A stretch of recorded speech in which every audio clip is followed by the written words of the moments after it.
Home Sweet Home continues with Confessions of a Realtor. Here's Deborah Roberts. It's official. The real estate market is coming back.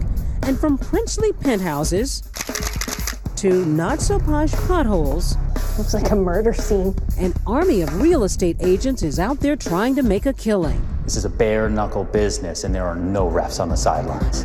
As superstar agent Ryan Serhant portrays on $1 Million Listing New York, about to begin a new season in May, I know you pretend like you know everything. a realtor's life is a daily Darwinian struggle for survival. Look me in the eye, man. Yes, I'm looking you in the eye. I want you to leave right now. In New York City alone, there are 27,000 real estate agents. Last year, there was 12,598 contracts.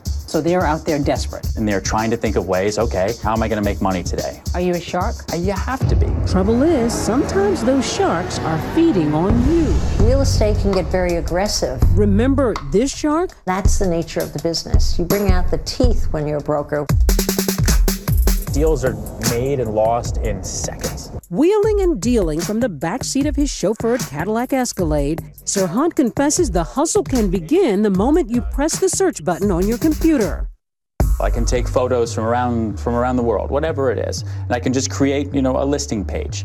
Or what sometimes people will do, they'll keep up listings that have been on the market, for years. They sold it 2 years ago, but they've never taken it down. So after checking out a few websites, I decided to make some calls myself. We've changed the agent's voice. I was looking at one of your listings. They'll say something like, We have a contract out on that one. just went into contract. We have others that are kind of similar. The apartment is no longer available, They just signed. but I've got the guy upstairs might sell. I can send you another one that's similar. Can you meet me tomorrow? Shouldn't you take it down? Yes, yes I am. And then they will try to show you anything because now you're an active buyer. Then there's the listings lingo. Prepare to become fluent. There are so many misleading words in real estate advertising, the most creative business in the world. When it says cozy, what does that mean, cozy? Cozy means small. Sandra Renamato, veteran of HGTV's Property Virgins, helps decipher the code. Awaiting your touch means you're gonna have to do a lot of work here. Needs TLC means handyman special. Handyman special, they all mean, I'm talking in the code, oh my goodness, I'm guilty. Partial view means you have a partial view of the water because you're looking at it through a building. Serhant showed us a trophy property that actually lives up to the hype. After you. Thank you. 3 bedrooms, 3.5 baths, with breathtaking views of the city. So a view of the Empire State Building. Not bad. But Ryan says a slick agent could pull the wool over your eyes by not mentioning all the things you can't see.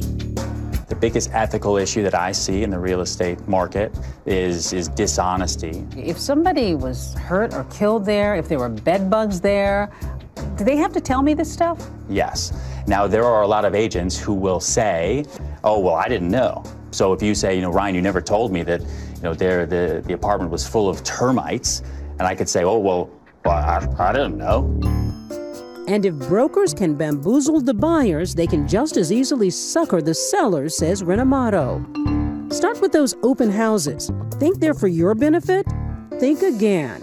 The real reason why a realtor does open house is for self-promotion. See, we're using the for sale sign or the ads, the internet presence to get buyers to call us, and then we can convert them. And believe it or not, your agent may be taking money out of your pocket, all because he doesn't want to split the big fat commission with another agent.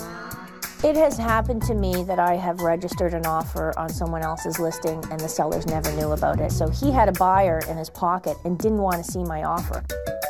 So you may never even hear about the highest bid on your place. But for every bad agent, Renamato says, there are just as many bad clients. She refused to stage it? Annoying sellers who simply don't want to do what it takes to sell their home. We sent Renamato to New York City's Upper East Side to stage a real estate intervention. How are you, Jane? Good, nice to see you. Yeah. When I'm bringing buyers into a home, you've got 10 seconds to impress these people. Wow, I feel like I have vertigo. You can see it there. You can see how the floor dips. Yep, a warped floor.